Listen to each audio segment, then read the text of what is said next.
Hello again, and thanks for watching our program.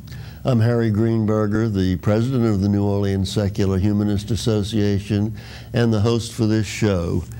We have found that very few people know who we are when we say that we are secular humanists. And a recent survey asking people whether they knew any atheists, about half of them said they didn't.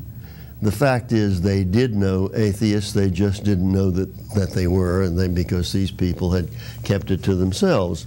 I'm looking at a current issue of the American Atheist magazine, and I find this an interesting comment. They say, in order for atheists to shed the label of deviant, they need to publicly acknowledge and affirm their beliefs. Atheists also need to raise awareness of what we are not. We are not mongrels incapable of integrity or morals. We are not a belligerent horde bent on stamping out religion altogether and taking back the power in order to further our own, quote, agenda.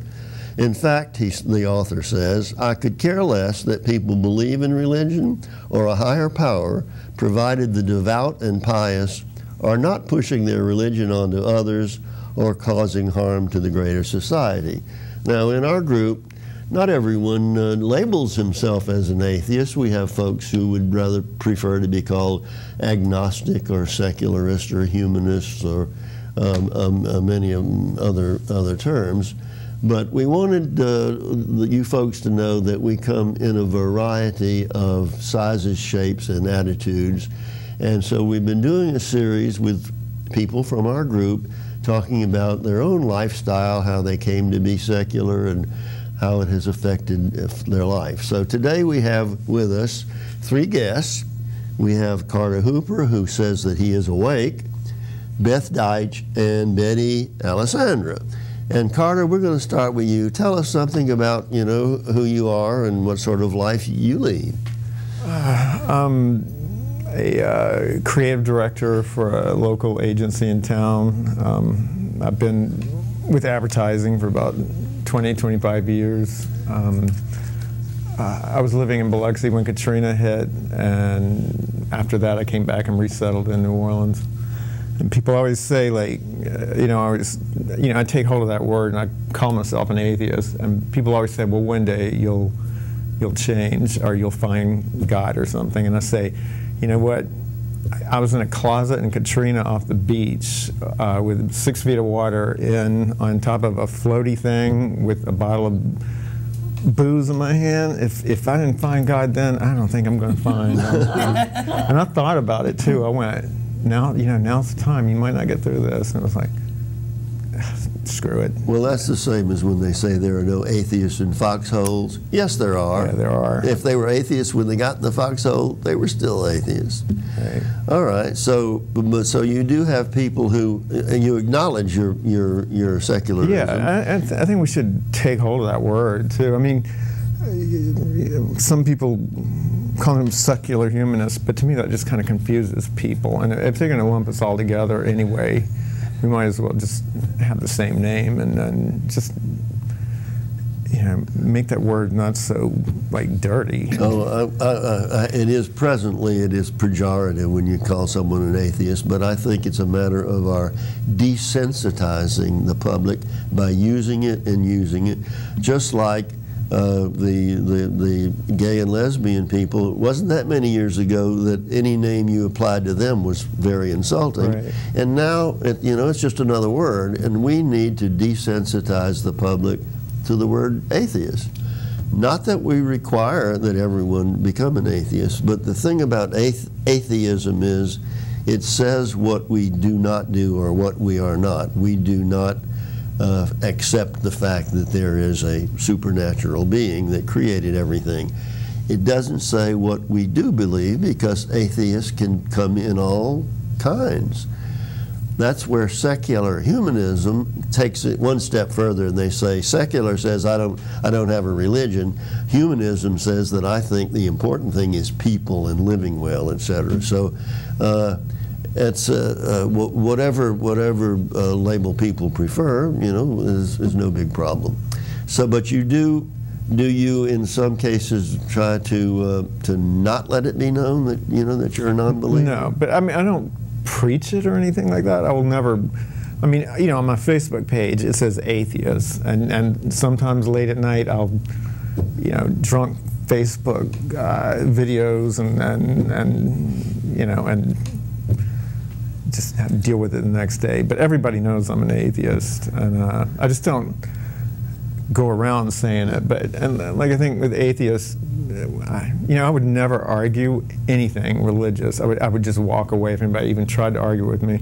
I think the main goal for atheists is just be there for each other, and then like when people's eyes open, that they'll have other people that they know they can be with. And well, have you had a problem with your family or close friends because you're a non-believer? No, not really. We were brought up Methodist. Thank God. It's very laissez-faire, and I think they just went for the covered dish suppers anyway. Yes, I think the Methodists are more open-minded than many other of the denominations. Yeah, so it was kind of easy to slide away. Okay, well, Beth, tell us something about your lifestyle and how you came to be what you are. Well, I'm a professor at UNO. I teach in the business school, and I don't think I ever really believed. Even as a child, I was raised Presbyterian, which is another kind of nice, the liberals kind of Presbyterian, kind of nice Protestant denomination. We had lovely music, was the thing that was the draw there. I just always seemed like these were in a category of fables and stories, just like the other stories I was read, the fairy tales and Santa Claus and the Tooth Fairy. And the surprise more for me was realizing that a lot of people really actually believed this stuff literally. And I clearly got the message that you keep that to yourself. And when I became a teenager, I pretty much stopped attending church. And it's only been recently that I really have started reading more from atheists and secular humanists, and really taken on the label and joined NOSHA and getting to meet other people, which I'm just loving, the intellectual inquiry that this has led to.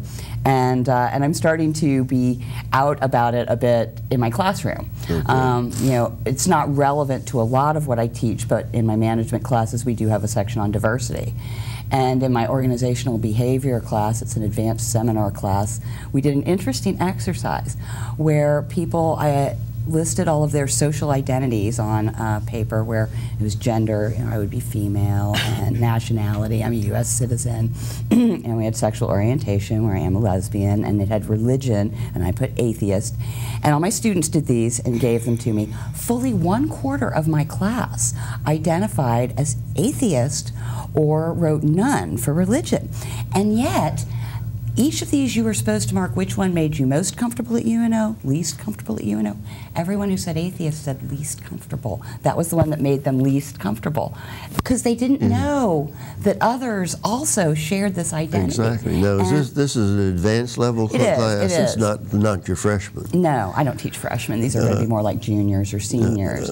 And it was interesting also that this section came right after the ethics section. So he had just spent over a week discussing ethics and ethical dilemmas. They clearly know I am an ethical person, and I have ethical guides for my life. And then I think it probably was a surprise to some of them to find out that I was an atheist the next week. Well, there's a very recent poll that indicated that young people, I think from 19 to 29, or in that age group, were most likely to have left their church and their religion. And so that's a hopeful sign that as time goes on, and the old fogies who refuse to let go, go on their way to heaven, that this country might become as rational as Western Europe, which is they've walked away from their churches there, and not into nothingness, just because you're no longer a Catholic or a practicing Jew or whatever, doesn't mean that you're not moral and a productive member of society. Right. In fact, you're probably more so. I find it interesting that you say that you don't remember ever being a believer. which is my own case. I don't remember ever